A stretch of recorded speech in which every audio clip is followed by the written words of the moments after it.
નમસ્કાર, આપ જોઈ રહ્યા છો પંચાયત સમાચાર 24। હવે જોઈએ અગત્યના સમાચાર।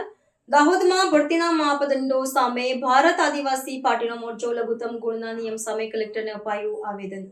દાહોદ જિલ્લા કલેક્ટર કચેરી ખાતે ભારત આદિવાસી પાર્ટી દ્વારા સરકારી ભરતી પ્રક્રિયામાં અમલી 40 અને 60% લઘુત્તમ લાયકી ગુણવત્તાના ગુણના ધોરણોનો વિરોધ કરવામાં આવ્યો હતો। આદિવાસી સમાજના યુવાનોના હિતમાં આ શૈક્ષણિક માપદંડો રદ કરવાની માંગ સાથે કાર્યકરોએ કલેક્ટર કચેરીની બહાર 2 દિવસ સુધી શાંતિપૂર્ણ રીતે ધરણા પ્રદર્શન યોજ્યું હતું। પ્રદર્શનના અંતે આદિવાસી સંગઠનોને પાર્ટીના અગ્રણીઓ એકત્રિત થઈ રાજ્યના મુખ્યમંત્રીને સંબોધતું આવેદનપત્ર જિલ્લા કલેક્ટરને સુપરત કર્યું હતું। આવેદનપત્રમાં રજૂઆત કરવામાં આવી હતી કે સરકારી નોકરીઓમાં લઘુત્તમ લાયકી ગુણની મર્યાદા આદિવાસી સમુદાયના ઉમેદવારો માટે અન્યાય કરતા છે અને તે બંધારણીય જોગવાઈઓના અમલીકરણમાં અવરોધ ઊભો કરે છે।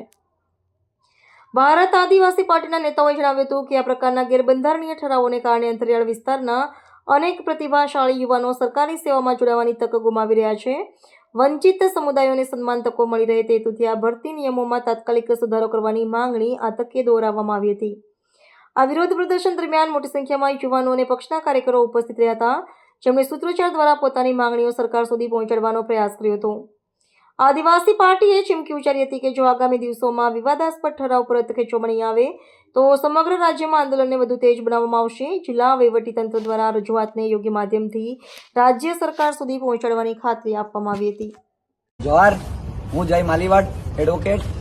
મિત્રો, આજે અમે દાહોદ કલેક્ટર કચેરી ખાતે આવેદન આપવા આવ્યા છે, જેનો વિષય છે સરકારની વિવિધ ભરતીઓ વર્ગ 3ની ભરતીઓમાં લઘુત્તમ લાયકી ગુણનું ધોરણ રાખવામાં આવ્યું છે, જેની અંદર આદિવાસી સમાજની કેટલી બધી સીટો ખાલી રહી જાય છે। જેમ કે પોલીસ કોન્સ્ટેબલની ભરતીની અંદર 189 જેટલી જગ્યાઓ ખાલી રહી ગઈ છે, બિન સચિવાલય ક્લાર્કની 157 જેટલી જગ્યાઓ ખાલી રહી ગઈ છે, ખાણ ખનીજ વિભાગની ભરતીની અંદર 27 જેટલી જગ્યાઓ ખાલી રહી ગઈ છે, જ્યારે 11-12ના શિક્ષકોની 148 જેટલી જગ્યાઓ, એટલે આમ ટોટલ 400 થી 500 જેટલી જગ્યાઓ ભૂતકાળમાં ખાલી રહી ગઈ છે।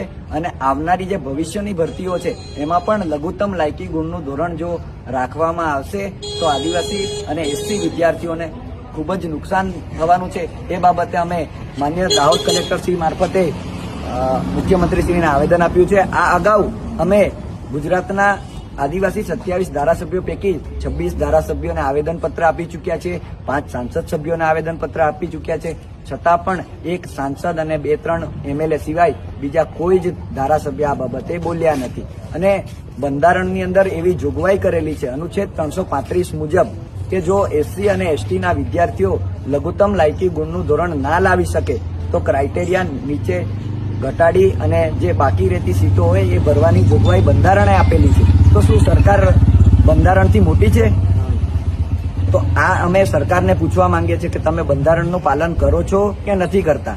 એટલે આ બાબતે અમે મુખ્યમંત્રીશ્રીને રજૂઆત દાહોદ કલેક્ટર મારફતે કરીએ છીએ અને આવનાર સમયમાં જો આ અમારી જે માંગ છે, જે પરિપત્ર કરવામાં આવ્યો છે સરકાર દ્વારા, ગેરબંધારણીય પરિપત્ર રદ કરવામાં નહીં આવે તો અમે અલગ અલગ કાર્યક્રમો કરીને ગાંધીનગર તરફ પણ કૂચ કરવાના છીએ। આભાર, જોહાર, જય આદિવાસી।